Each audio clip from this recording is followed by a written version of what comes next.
Kadosh, Boker Or, Bekim Malacha 3, day 78, page 166, Siman 17, Halacha Gimel. Okay? Everyone has it? Very good. Nachon lechanech. Tzarich lechanech. What can we do? Nachon lechanech et haktanim. Yeah, we have to be mechanech the ktanim b'mitzvah yekara zo shel tzitzit. Right? With this mitzvah, which is a precious mitzvah of tzitzit. Hachel migil shesh ulmala. Starting with already at the age of 6 and onwards. Ve'ulalbisham talit katan. Put them on a talit katan. ועל מורי בתי הספר לזרז את תלמידיהם שהגיעו לקראת חינוך לחנכם במצווה יקרה זו. It's not only just the job of the parents, meaning who's the ikar job on the parents. But by the way, if the parents don't do it, so then you have the bet sefer. You understand? Meaning that there exists such a call, but the main ones are the parents. Some people nowadays, they throw everything on the school. The school should be mechanech, or on the rabbi. The rabbi, the kila should be mechanech. No. The parents are number one. If the parents don't do it, make sure that the school that they're going to come and they're going to do the chinuch. Yeah? Fine? That is going to be the school. ובספרי המוסר כתבו שנכון להלביש טלי קטן לקטן אחר גיל 3 שנים. Really, באמת, started after even the age of 3. ועל ידי כך יזכה לנשמה גבוהה. And then he's going to come and he's going to be זוכה to הנשמה גבוהה. Exactly. So therefore, from the age of 3, you already put it on. You don't understand. People do not know the laws of chinuch. So there was a woman that she came to my wife and she goes to her, she went and she said, no, my daughter, she didn't want to go out, my granddaughter, she didn't want to go out of the car because she had like short sleeves and I don't know what. And I told her, yalla, get out. My wife was like, I don't understand you. How old is your granddaughter? No, she was, I think, 9 or I don't know. She's like, where's the chinuch? You don't start chinuch when she's 12, right? The chinuch starts already from a much younger age. So they have to know. Or to be mechalel Shabbat. No, I love my grandchildren. They can be mechalel Shabbat. I don't understand. You have to be mechanech. You have to educate. So the same thing. Here, a person has to come and he has to educate. How do you educate? You start telling them to do it. And the teacher should emphasize the importance of it. So that way the students actually do it. Okay, 227. Right? The footnote on the bottom. The Gemara Masechet Sukkah, teaches that once a child knows how to do dana talit, his father is obligated to purchase a talit for him. By the way, that is a Sephardic minhag. Not like the Ashkenazim. The Ashkenazim, they don't put on a talit until they get married, even after bar mitzvah. Our minhag, that's Ashkenazim. Our minhag is that the second that a child, for example, my son, Hillel, he already had a talit already from age 5. Right? He used to come, whenever he used to come to Bet Knesset, age 5, already a talit. I see some Sfaradim even nowadays becoming Ashkenazim. Right? That they don't come and they don't put on talit until I don't know when. You understand? But no. Yeah, shel Yeladim. Okay, again, it doesn't have to be a real kosher talit because it's only Midin Chinuch. So since it's only Midin Chinuch, even though that one is pasul or whatever, it doesn't matter because it's a chinuch. Once it's chinuch, it doesn't need to be kosher. You understand? Just like a etrog. What is the chinuch sets? The chinuch sets for an etrog because it doesn't need to be kosher. The concept is he's got a lulav and etrog. It does have to be kosher? No, because he's not obligated in the mitzvah. He's obligated in the mitzvah to start pretending to do it. So for you give him a chinuch set. So the same thing over here. Yeah? So the same thing. Talit, young children. By the way, I'm selling talitot if you want. Yeah, okay, fine. Next, the midrash. Yeah? He comes and he says, right? The midrash comes and he teaches, right? The Ben Ish Chai says that it's much more important when you buy a mitzvah, right? When you buy it instead of coming and when you're going to actually come and you're going to get it for free. Yeah? No, you have to come. So he comes and he says like this. He says the Torah states, meaning that the adults are responsible for the children to fulfill mitzvot. This is the source of the rule stating that once a child knows how to put on a talit, his father must purchase a talit for him. The Rama clarified that this refers to, right, a child who understands that he must keep the 2 garments corners in the front and 2 of them behind, and who knows how to hold the tzitziot when he's saying Shema. Right? So, right, they know this. The Lev Haim Falache, he defined this halakha as applying to boys from age 6 or 7, studying the Sefer Chinuch as the source. The Bach rule, likewise, following the teaching of the Sefer Yitzhak Katan, the Samak. Based on this, Maran the Rishon LeZion comes in rule. Nowadays, the school teachers are expected to train their young students to fulfill this precious mitzvah. Notice that Maran the Rishon LeZion uses the expression should and not must. It says nachon. He didn't say chayavim. Why? It's because there's no absolute obligation to wear a 4-corner garment in order to fill the mitzvah seat. If someone does not do that, he's not committing any averah. Nonetheless, it's highly recommended to do that. So therefore, looking about, below in Siman 24, although the Shulchan Aruch's choice in the words is that the father must obtain a tzitzi for his son, this is because of something that every person is going to wear a four-cornered garment, because that's the way it was during the time of Chazal. Meaning, during the time of Maran, everyone used to wear a four-cornered garment. So if you're already wearing a four-cornered garment, you must teach your child at the age of 6 or 7 to come and start putting on tzitzit. Nowadays, who puts on a four-cornered garment? Nobody. So if nobody puts a four-cornered garment, you're not really obligated to put it on at all. Even an adult. Right? So therefore, he says, so therefore a child, it's proper to do it. This is the proper way of education. Okay? Fine. 228. Teaching that it's recommended to begin training a child to wear the talit katan once he becomes 3 years old. By doing so, the child will be granted a lofty soul. That means you have the power of granting your child a neshama givuah. There's something incredible. You have the power. How is that power? When they're young and you start putting them on tzitzit, kippahs. You don't know how much I fight with the children here. The parents don't say anything usually, but you don't know how many times the children are running back and forth with a kippah. I right away tell them, where's the kippah? Why? They have to have the yirat shamayim. They have to have that. Doesn't exist now. I'm going to take off my kippah and start running. That doesn't exist. Yeah. Well, it depends. Well, yeah. Well, no, maybe not 4 and 5, but for sure 6, 7, and it's a chinuch. They understand. Right? They understand. This is alluded also in the pasuk. Right? Man is a tree in the field. Adam etz hasadeh. The produce of the fruit tree grows during the first 3 years, which is olah, meaning that no one could derive benefit. But during the 4th year, which is neter avai, we just spoke about this morning, the same applies to our children. The Sheve Musar and the Kitzush Shnei Luchot Abrit, the Shla, both recommended this, explaining that the result of the father in initiating this training, the child will continue on the right path throughout his life. Mamash, you don't know how much mamash it puts into the child. Fine. What about a child using an invalid tzitzit? So the Mishnah Berurah stated that the proper size of a child's talit is whatever fits him and covers his head and most of the body. If it's going to be smaller than that, the child's father is not obligated to attach tzitzit to it. If the child wears a talit with tzitzit, but it's too small for him, he should not say beracha. Halichot Shlomo stated that there's no basis to protest against someone who dresses his 3-year-old child with a tiny talit katan and trains him to recite the beracha. Although it's normally forbidden to train a child to say beracha for a mitzvah if it's being performed incorrectly, right? Here he says the mitzvah tzitzit is different because the seminal importance, right, and being in that the mitzvah is fulfilling every single day, is all day long. These people can be excused for training the children to recite the beracha. Although it is beracha levatala, these children are younger than the age of chinuch anyway, and therefore there's no problem. Rav Elyashiv and also Rav Vosner, they agreed with this reasoning as well. Okay, alachat daled. Nachon me'od. Beforehand it was nachon lechanech. Now it's nachon me'od lechanech et hakdim.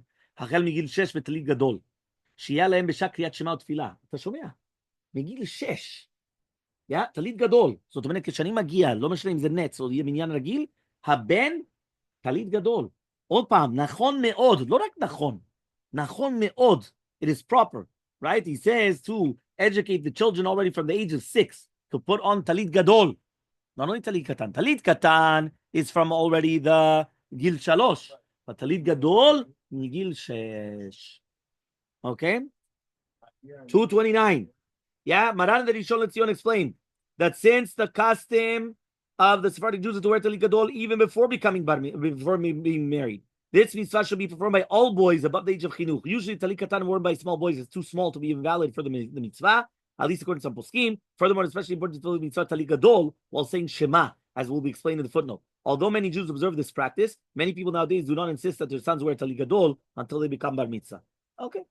Yeah, again, but נכון מאוד.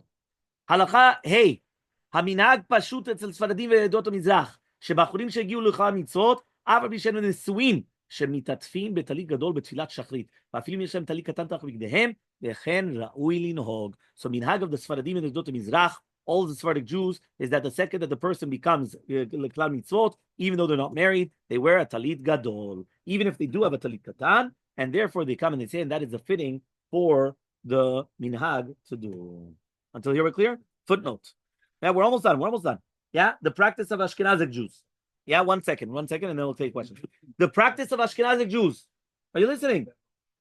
Yeah, Ashkenazic Jews. Maharil testified that in communities along the Rhine River, the custom is that young men do not wear talit gadol until they're married. They based it upon the fact that the pasuk says, right, ki kach ish isha, So therefore, he comes and he says the Sheireh that complain that this is a poor excuse to make it mandatory that unmarried men should fulfill the mitzvah talit gadol. It must be concluded that unmarried men in those communities make sure to be wearing talit katan. This is likewise the conclusion of the Rabbi and the Morutzia. Mishabra, however, insisted that the custom to destroy the Madil was if they wore talit katan, it would be counter to the interpretation of the Pesukim. The response that Tzitz Eliezer defended the Achronim who explained that unmarried men wore talit katan and that the interpretation of the verse applies to talit gadol only. So again, Ashkenazim until they get married. Okay, next, what about the Sephardic Jews? In all Sephardic communities, men and boys, whether single or married, all wear talit gadol for shachrit, at least after becoming bar mitzvah. That's for sure. There's no questions asked. For sure after bar mitzvah. This is a clear teaching of the Shalom Mefaked regarding the custom of Yerushalayim. A clear break from the custom of the Ashkenazi Jews. The Achronim said in the Sefer Chassidim related that someone had recurring dreams when an acquaintance that had passed away recently appeared and warned him that he would soon die. One time he told the man that his death was imminent. That means, mamash, he's going to die ototo. He's going to die very, very soon. After each such dream, the man fasted. And even during his dream, he said a confession tearfully after reciting Tehillim Perek Kaf Hey, the Vidui. Eventually, he felt seriously and was about to die when a translucent a portion of a person carrying a heavy load appeared before him. The ghost held a gold coin in his hand with the image of a man wearing a talit etched on it. The ghost said, "Since you are unmarried and yet you wear a talit gadol each day, and you gave a gold coin to a poor Torah scholar, the combined merit of these mitzvot." One more time, he was not married, but he still wore a talit, and he gave tzedakah to a Torah scholar. He comes and he says, they combined together. It redeemed you from your death sentence. And the man immediately broke into a sweat and he began a rapid recovery. Here are some of the spiritual advantages of the practice of wearing talit gadol even before getting married. Number one, according to the Gaon Vilna and of Zalman of Liozna, the talit katan that most people wear is too small to fill the mitzvah. B, many people wear the talit katan made of cotton. And according to Maran, right, those people do not fulfill the mitzvah, minat Torah. So therefore, obviously, if you wear the it's wool, so it's minat Torah. Remember, we had a lot about that with Rabbi Mansour when he gave the shiur here. Number C, according to the Holy Zohar Kadosh, if someone says in the morning Shema without a talit, he's guilty of misrepresenting himself. The Chayyadam added that many people rely on the fact that they are wearing talit katan, and therefore they excuse themselves with the talit gadol. But he insisted that it is incorrect. Usually the talit katan is not made in a manner to fulfill the requirements of the halacha in order to make a beracha. D, according to the Kabbalah, it's necessary to be wearing both talit katan and talit gadol. Talit katan represents a minor halo that protects the wearer, while the the talit gadol represents a major halo, right? It says that provides a stronger protection. For some explanation of this, see the response to the skill of these, according to the Zohar Kadosh, this is necessary even before a person gets married. The Kavachim Sofer added that the Rizal taught that a person affects the supernal world profoundly by wearing a talit gadol and reciting bracha over it. No one, he warned, has the right to excuse himself on this. So these powerful words. Furthermore, the Ben Ish Chai, right, in the Rav Pe'alim, he said the one must put on a talit gadol before advancing to the mitzvah of tefillin. So you hear? Talit gadol comes before the tefillin. That means even if you're so he says, in the Od Yosef Chai, he added that one must cover one's head with a talit gadol as long as the one is wearing the tefillin. It's obvious from all these sources that anyone that fails to wear talit gadol obviously is missing out on the mitzvah. The Stech Hemed remarked that Ashkenazi Jews have the custom of refraining with talit gadol until they get married, and he added that this was a common practice also in the city of Crimea, Bilorisk. Yeah, even among the Sephardic Jews, to his great surprise. He spoke to the community about the greatest of mitzvot tzitzit, especially how it protects from sin. It's equal in value to all the mitzvot combined. He related the story of the man who planned to sin, but the tzitzit slapped him in the face. He also related to them the story of the physical protection as is explained in the Chazver Hasidim. Fortunately, his words had desired effect, and the majority of the people started putting on talit gadol. What about Sephardic students in Ashkenazi yeshiva? Because they don't want to stick out. So what happens now? So he says it is important for everybody, especially yeshiva students, to honor the Sephardic tradition of wearing a talit gadol every single day. This is true even if they attend an Ashkenazi yeshiva, where most of the friends do not wear talit gadol. The Rishon LeZion explained that this does not pose a problem of lotit go to do, just as permissible for a Sephardic student to cut the hair during the 3 weeks, even while attending Ashkenazi yeshiva. This is especially so since Ashkenazi Jews also have the custom to wear talit gadol before they get married, according to the Ashkenazim in German. Meaning German Jewry would do like Sfaradim. So the Yekes, right? They would actually come and they would put on a talit even before bar mitzvah. Rav Mordechai Tendler, right? He once asked his father-in-law Moshe Feinstein about unmarried German yeshiva students who attended Lithuanian yeshiva, such as Yeshivat Rav Chaim Berlin in Flatbush. He replied that although there's an issue to go regarding customs, it does not present a problem for those who wear talit gadol. He explained that once someone chooses to wear a four-cornered garment, he becomes obligated in the mitzvah, and no one can accuse him of going against halacha. Rav Feinstein mentioned that he finds the German custom difficult to understand, since universal custom among the Ashkenazi Jews who are married was not to wear it at all. After all, the Mahdi was the father of Ashkenazi customs, and he lived in Germany as well. Perhaps he ventured to say that this practice was introduced to German Jews by Rav Shimshon Raphael Hirsch. Rav Feinstein also claimed that the Ashkenazic custom was practiced by the sages of the Talmud, as we find in the Gemara in Kiddushin 29b, that men did not wear a hair covering until they were married. Right? That's the Sudat. 1 second. These arguments are somewhat faulty. However, the Maharil admitted openly in the many other areas, the custom was to wear talit immediately after becoming bar mitzvah. The custom of waiting until getting married, right, was limited to the area of the Rhine River and was not observed in the rest of Germany. The passage in Kiddushin has nothing to do with wearing a talit while praying. It refers to another type of head covering that was worn exclusively by Torah scholars during that time. The response to Yitzchak Iranen, he quotes Rav Srayahu Dublitsky, asserting that in all of Europe, except for the area of Rhine River, the custom was not meant to wear a talit. And he cites also Rav Shmuel David Monk, that he asserted the custom in northern France was to wear talit gadol as soon as it becomes known how to wear it. Whereas in southern France, they became only after bar mitzvah. That was the custom. The custom of waiting until after marrying was prevalent in Poland and Lithuania only. Instead of complaining about those who have the custom of wearing a talit, Rav Feinstein should have complained about those who have the custom not to wear one. As explained above, there are many halachic and spiritual advantages to wearing a talit, especially for those Jews who wear a talit katan of many different other textiles, right, that is not going to be sheep's wool. According to the Rambam in the Shulchan Aruch, the Torah mitzvah of sisit, he applies only to wool or linen garments. The obligation to eat tzitzit, to the garments, right, made of other textiles is only an institution for Chachamim. Although the Ramah ruled that garments of all natural textiles are going to be obligated by the Torah to have tzitzit attached to it, right, he says, right, since the debate concerns Torah mitzvah. In fact, Rav Feinstein himself recommended this in above in Siman 10. The fact is the great majority of Ashkenazic yeshiva students wear cotton talit katan. This practice results in the sorry fact that until they get married, they almost never fulfill the mitzvah.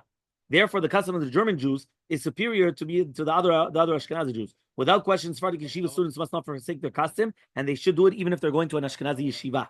And this is the ruling of that means the Sephardi that goes to Ashkenazi, he should still put it on. This is the ruling of the Yekud Yosef and the Yitzchak Iranen and the Siach HaKohen. Nevertheless, response to Vayashav Hayam, he comes to rule that for all Sephardic students that they should wear hats during Shachrit instead of coming there with the talit. This is for the sake of the conformity, and respecting the decorum dictated in the yeshiva. So this is incredible. Did you hear this? They should take a picture and they send it out.